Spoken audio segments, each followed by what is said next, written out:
So thank you so much for joining us for the Art Encounters information session. I'm Hannah. I'm the creative producer at Engage. I'd like to hand over to my colleagues in the room as well to introduce themselves. Lucy, would you like to go first? Hello, my name's Lucy Elms. I am head of curatorial program for Take Apart. Hello, excuse me. Hello, I'm Jo Essen. I'm a freelance artist and educator based in Birmingham. Lovely, thank you so much. So just to give a brief run through of what we're expecting to do this morning. So this is a bit of an overview. We're going to talk about art encounters quite broadly, talk about who can apply for art encounters, some of the content in the programme. We'll hear from Jo about her experience taking part in the programme, which I'm very much looking forward to, and then a bit more information at the end about how to apply. If you have any questions as we go through, please do pop them in the chat. We'll keep an eye on those. And try to answer them. If we don't already answer them in the presentation, we'll try and answer them at the end. So to kick off, what is Art Encounters? So this programme was kind of born out of a desire to respond to Arts Council England's 10-year strategy, Let's Create strategy, which particularly talks about how artists and organisations can be part of this agenda around engaging children, young people and communities in the arts. And obviously Engage is very much involved in that as a kind of area of our practice, area of focus of our work. And so we feel like it's our role within this to ensure that artists and practitioners, people working with communities in different kinds of settings, have the skills, confidence and knowledge to talk about their work in a way that's kind of relevant to that strategy, so that they can access more resource, access funding, and be profiled and platformed in the way that feels appropriate. Because we're really aware that actually a great deal of really amazing practice happens sometimes outside of big institutions. It happens in grassroots settings. It happens all over, and that's not necessarily always the practice that we hear about. We're also really aware that often there's a sense of learning by failing and not really having the support in those initial stages of stepping into this kind of work to develop your practice in a way that feels considered and high quality. So we just really wanted to bolster and give support to people who are in that position, basically. The focus of Art Encounters is this sort of question around what does quality look like when working creatively with young people. So it does specifically focus on work with young people. Our partner, Take Apart, which Lucy will introduce in a bit, are focused on work with across all different communities and sort of types of participants. And it's great to bring that kind of knowledge into the focus of young people as well. It has evolved as it's developed. So we ran the first iteration in the Southwest back in 2023, I think that's right. Worked with a cohort of about 10 participants there. And that went really well. We learnt loads in that process. I think that's fair to say, Lucy. And so the next iteration, which Jo will talk about, was in the Black Country last year. Ended up focusing quite a lot on Wolverhampton specifically, and activity taking place in and around Wolverhampton, because we developed a nice partnership with Wolverhampton Cultural Education Partnership, who supported us a great deal to sort of recruit and support the participants throughout the process. So again, that was a really great learning process for us to understand more about what the needs of individuals were, who this was most relevant for, who might want to take part. And so this next iteration again really builds on that. You can see a bit of information here, kind of top line information about what it is. There's a training element to the programme. There's a peer learning element to the programme and an action learning element to the programme as well, which I'll talk about in a bit more detail later on. The idea is that individuals apply and then we put you in groups, which becomes your kind of group project through it. So hopefully that gives a bit of an overview. Is there anything else you wanted to say, Lucy, at this point?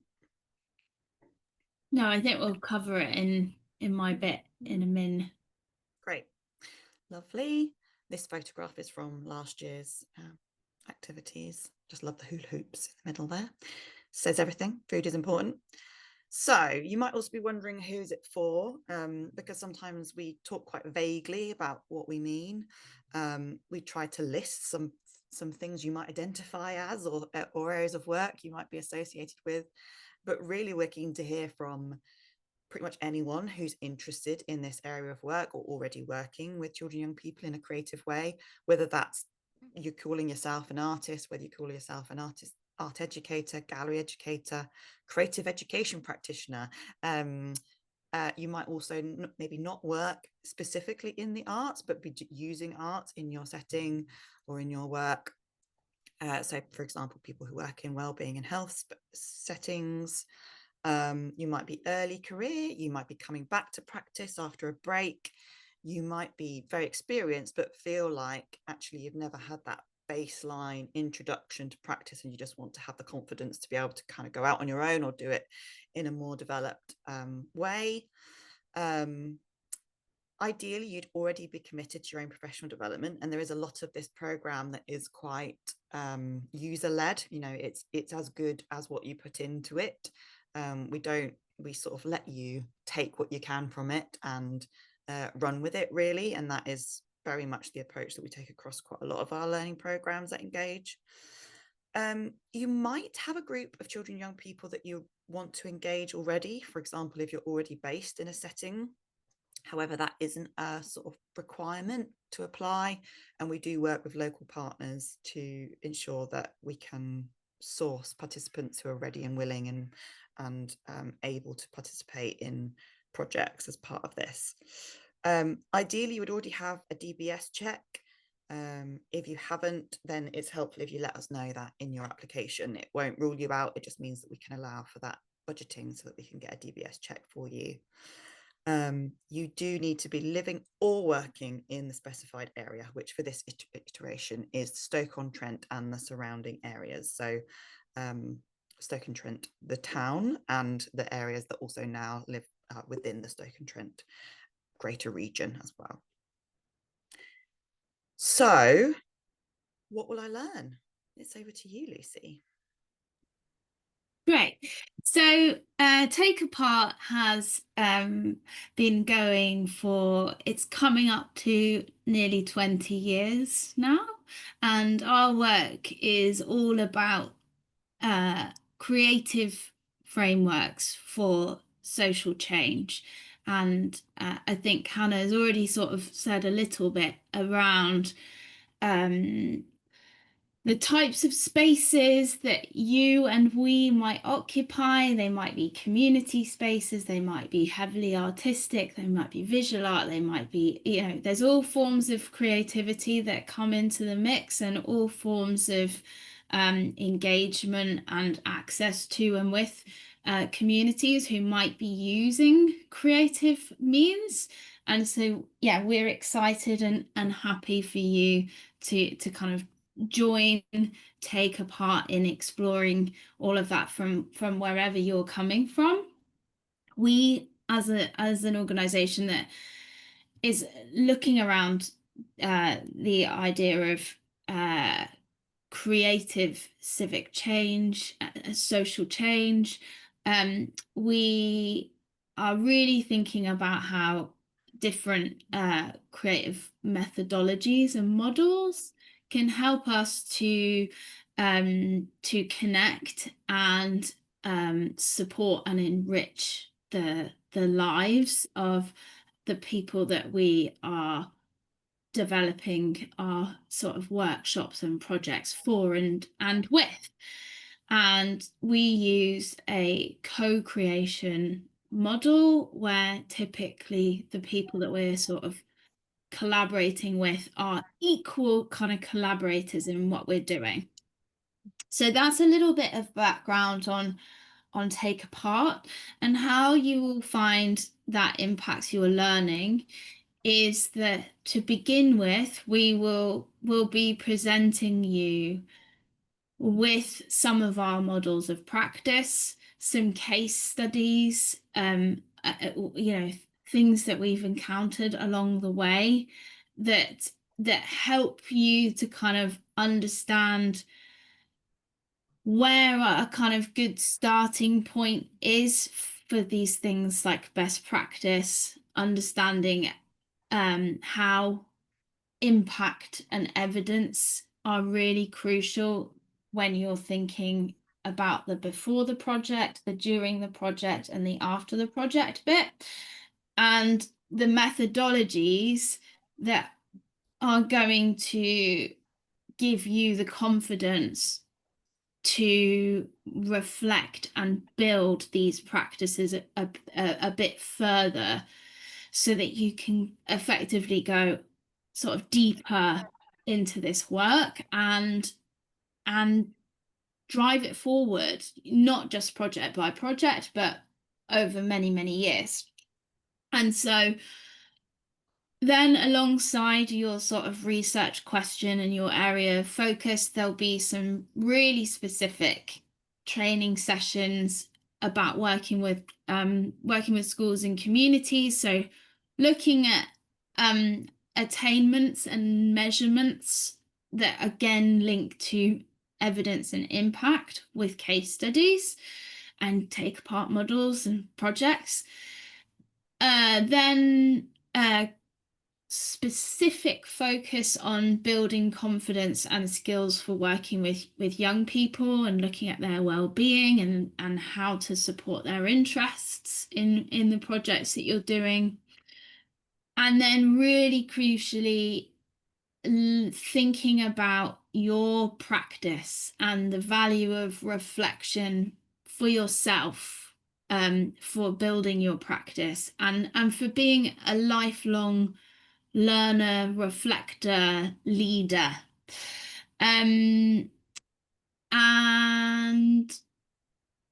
that will sort of take us all the way through to alongside the peer learning and action research to really at the end, once you've delivered your sort of inquiry, evaluating how that's gone, what you've gained from that, and what you're going to sort of take forward, both in a very practical, immediate way, but more reflectively into your practice onwards. I think that sort of covers everything that you'll learn. I guess the other thing to maybe mention is that with your peers, you'll learn a bit more potentially about collaborating with other creative practitioners. You might be, meeting new groups and gaining new experience in working with young people. You might, there's no reason that you necessarily have worked with groups of young people before.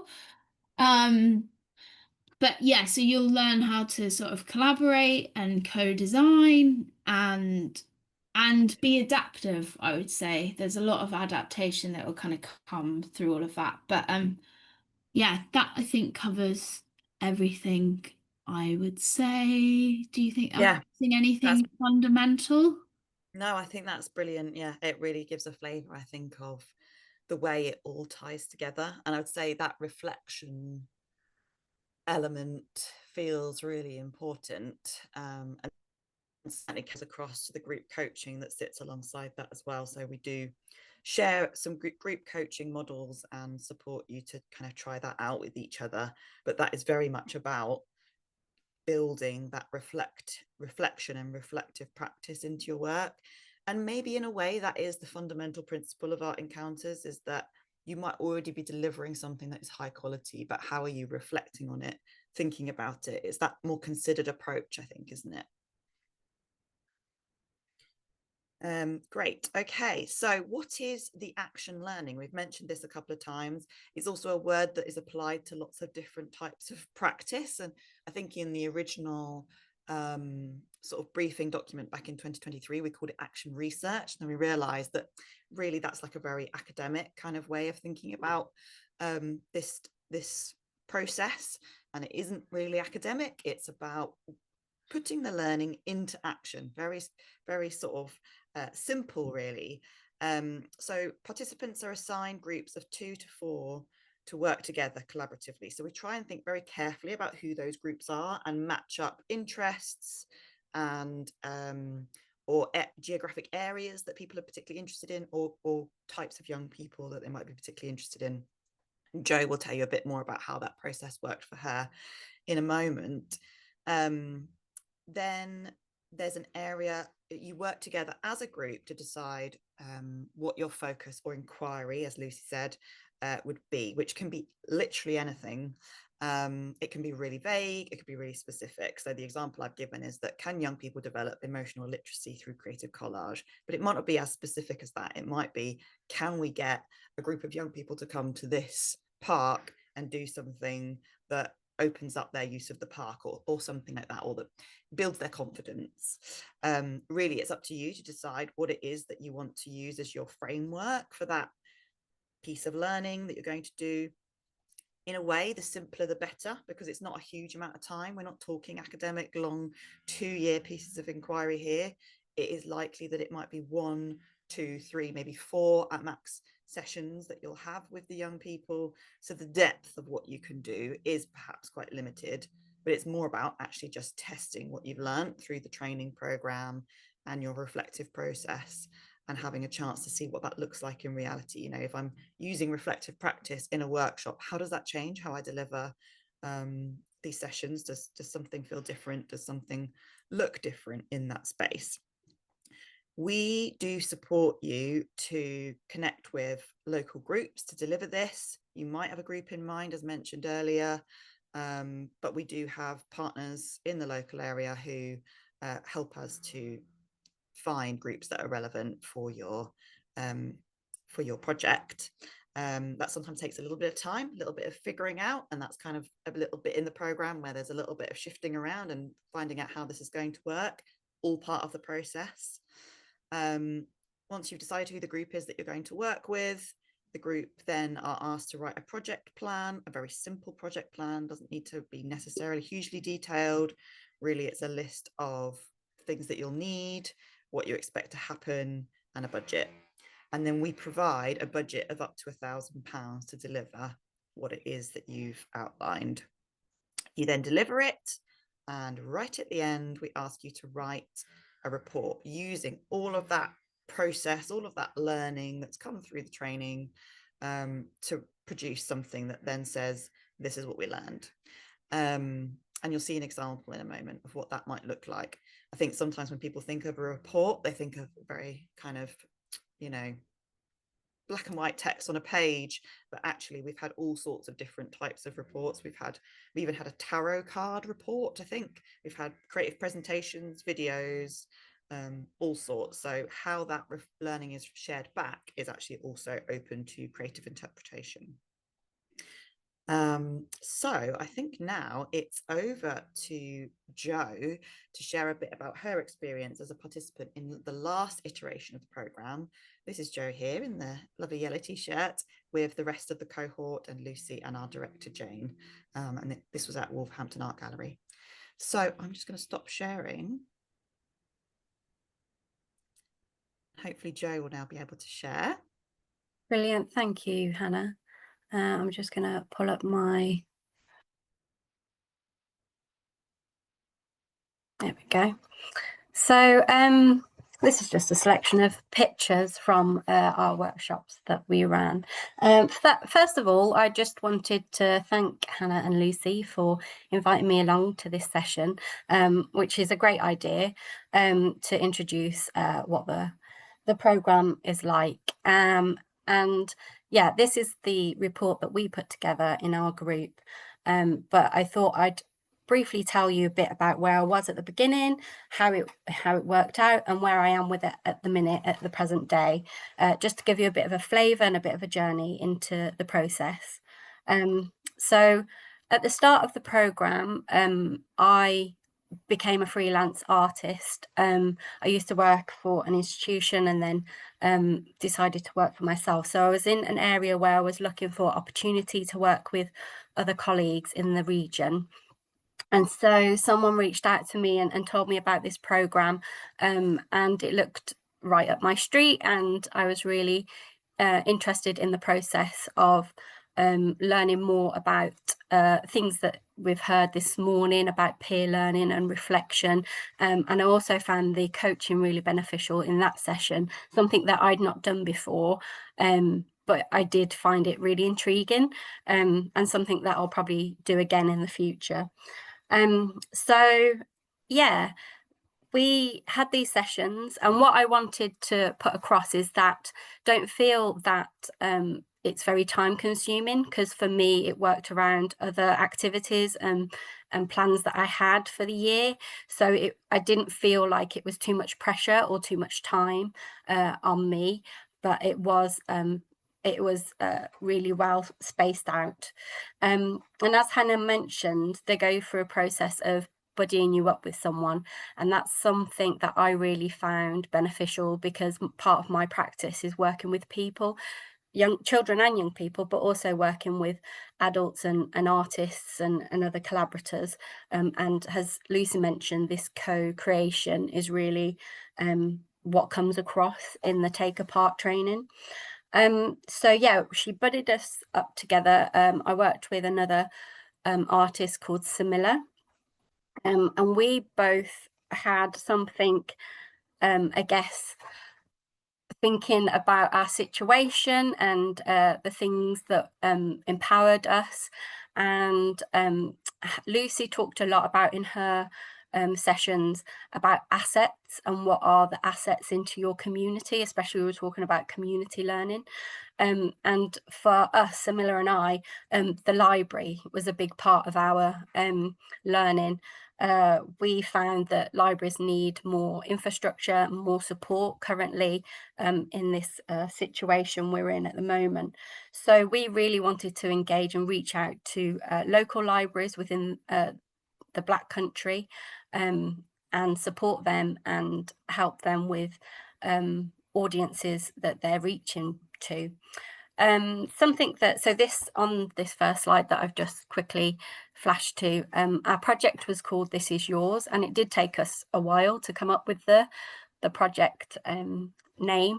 And again, that they gave us that time, you know, it wasn't like you need a deadline for this. It was something that kind of organically grew as we spoke about what we wanted out of this project. So we really wanted, the meaning behind this was trying to take ownership of the library and the participants that use it, to make them feel welcome and that it's part of them. The poster to the left was our first introduction, and inviting people along. We actually chose to work with 7 to 12-year-olds, and this was because we both use libraries regularly, and we noticed that there's kind of an area where certain age groups don't access it. There was a lot of primary, younger, early years groups that would use it for story time and rhyme time, and then you'd have your adult learners. And so there was this kind of margin of people that we thought, if we could as artists reach out to and work with and kind of get their feedback, and that's, you know, the whole reflection on getting to know them and what they want and their needs, which is why This Is Yours came around. We ran the sessions monthly, so as Hannah said, they don't have to be, you know, it's up to you. They didn't give a deadline, apart from the project happens in a series of months, but as long as you do it at your time. So we did it once a month, and as Lucy mentioned about what I learned was about failure, and I really liked that they brought that to the group, because sometimes we do just, you know, it just doesn't work. And so in reflection, the monthly sessions didn't always work for us, but then we had that opportunity to kind of reflect on that and think about how we can work around it. Okay, so this is just brief background about the things that we looked into, the age group. Actually, I was going to mention the first session. I'm just going to show you the pictures again. So we decided that we wanted to create zines. We wanted to use the libraries, their resources, so like photocopiers and, you know, books on the shelves. And they had other sessions like Chatterbooks, which was a group of young people coming and talking about their favourite books. And we wanted to create our own zines based on their reviews of books, their interests. Samila and I were both collectors of zines, so we shared zines that we've have ourselves. And so we created these zines in the library with the group, and this was our first session as an introduction. And we took on board everything that we'd learned over these sessions with Hannah and Lucy. And again, reflecting and looking back, it was a fantastic session. It worked really well. We had a great attendance, and it was very structured. But you know, sometimes where you feel a little bit on edge because you're trying to deliver everything that you know, everything that you've learned, and you're just regurgitating it like you're a robot. And it was almost after that first session, we were then able to go, whew, we can relax now. And that kind of eased us into it.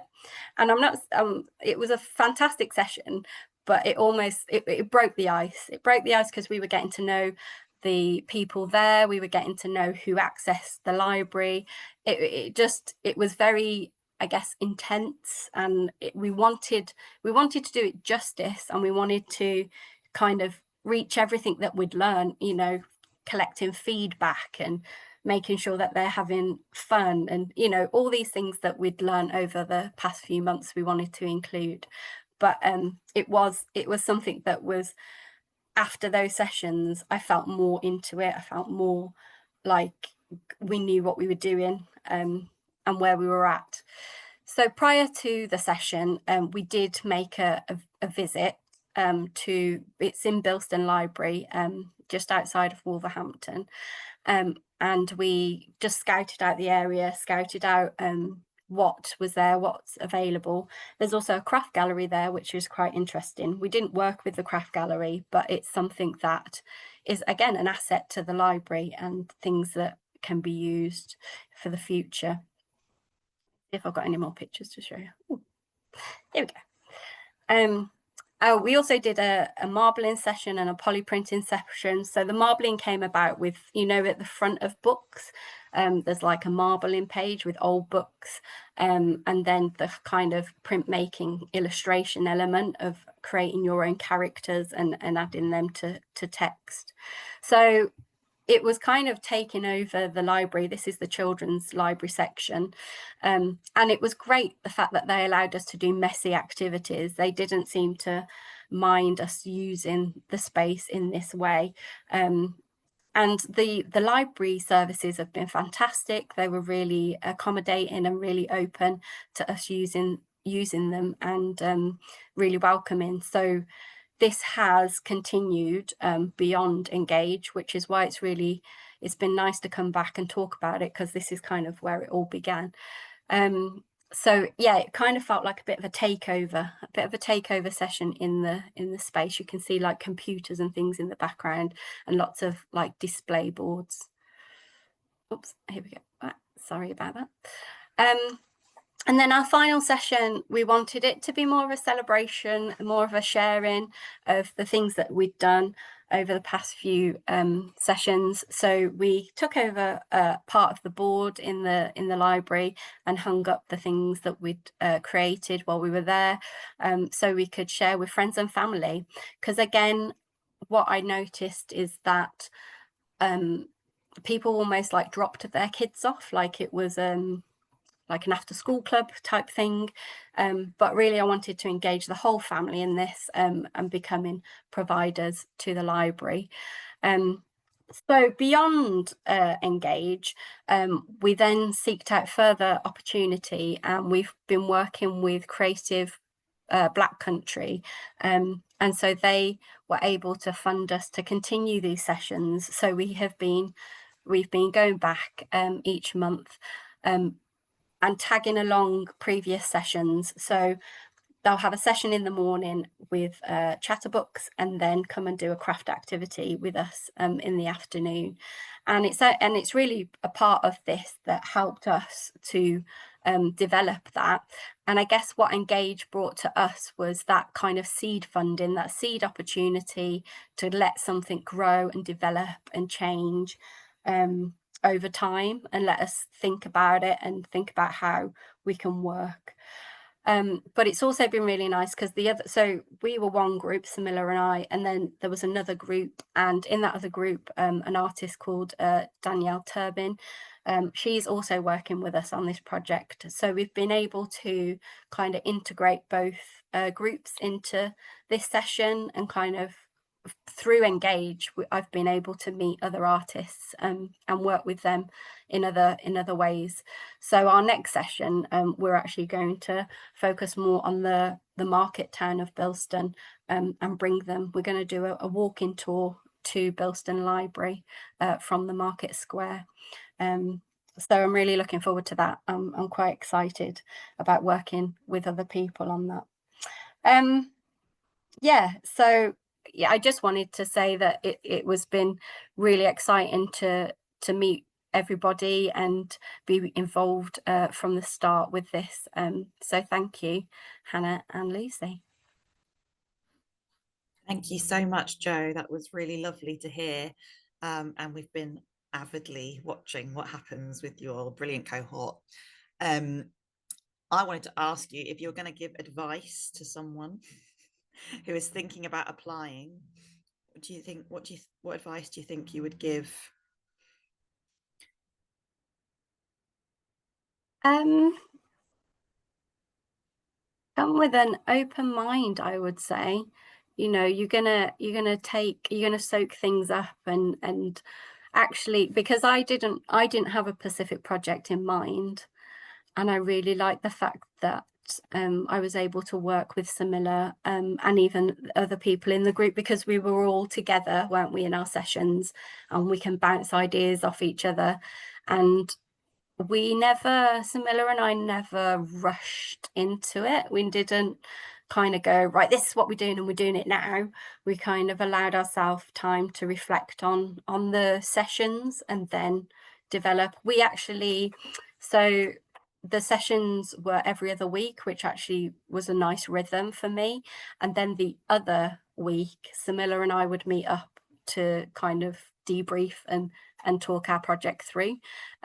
So yeah, we kept that rhythm of weekly base, I guess. I'll just add as well that even if, I think across our cohorts, even if they have come in with initial ideas of what the inquiry question might be, or what they might cover with their group, etc., you know, that changed, that always changed, and it's always kind of constantly being tinkered and adapted, right up to, you know, even during potentially delivering things. I think you illustrated that really perfectly, Jo. But even people that had really maybe quite set ideas from the beginning had to kind of be, it's such an open and reflexive process that will naturally sort of change. So that's something to be sort of harnessed, I guess, held onto and harnessed through the process. Yeah, absolutely. That reflexivity and reflective practice kind of really being the thread that flows through it all. So if it's okay, I'll just move on to the final slide now, which is about, hopefully after watching this, you are very keen to apply and want to take part. So the final slide is, how do I apply? So we tried to keep it pretty simple, and I realized that for some folks, actually having an open kind of thing, like just send us an expression of interest, can be really daunting. I think the key thing to say is that what we're really most interested in hearing is what you're going to get out of it. That it's not really about trying to sell yourself to us. In fact, we're probably more interested in hearing from people who don't have all the answers and haven't kind of got it all figured out, but that actually it's about a learning process. And these are the things that I feel are my blind spots or weaknesses, and this is what I really want to develop and learn, and this is how it might impact my practice. That's really the story we want to hear.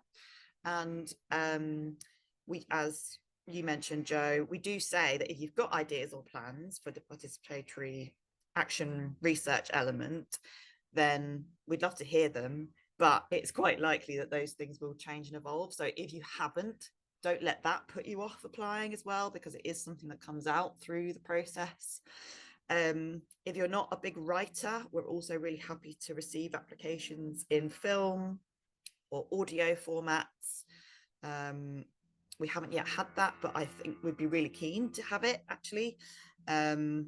And yeah, keep it brief. And if we have questions, we'll come back to you. So don't feel like you've got to tell us your entire life story necessarily. It's really just those points around, you know, why do you want to do art encounters? What difference might it make for you?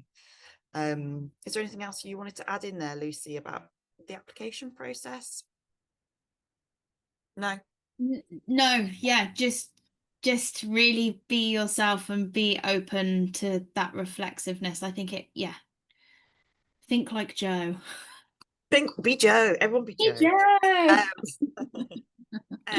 If you're still unsure, we're also really happy to have conversations with people prior to the application deadline. So my email contacts are all on the Art Encounters website, webpage on the Engage website. But just for the sake of sharing it, it is creative producer, all one word, @engage.org. You can email me. We can have a Teams call, a Zoom chat, an email exchange. If you're just feeling a bit unsure about whether it's the right thing for you, we're really happy to chat. And the other thing I was going to say is about legacy. So Jo's obviously come back and shared wonderfully for this, and we will also have previous participants taking part in the selection panel. So it is a panel that meets and selects who we think would be best for the programme. But as I mentioned earlier, that's not about choosing the best artists or people who's, you know, seem to have it all sorted already. That's not what this is about. The application process is about who actually would benefit the most from the programme. And that is sort of the magic or the alchemy of Art Encounters, is bringing together a group of people who are really keen to learn together and make amazing things happen. So that's the end of the formal presentation bit. I'm going to stop sharing my screen. Thank you all for that. I think that was really useful.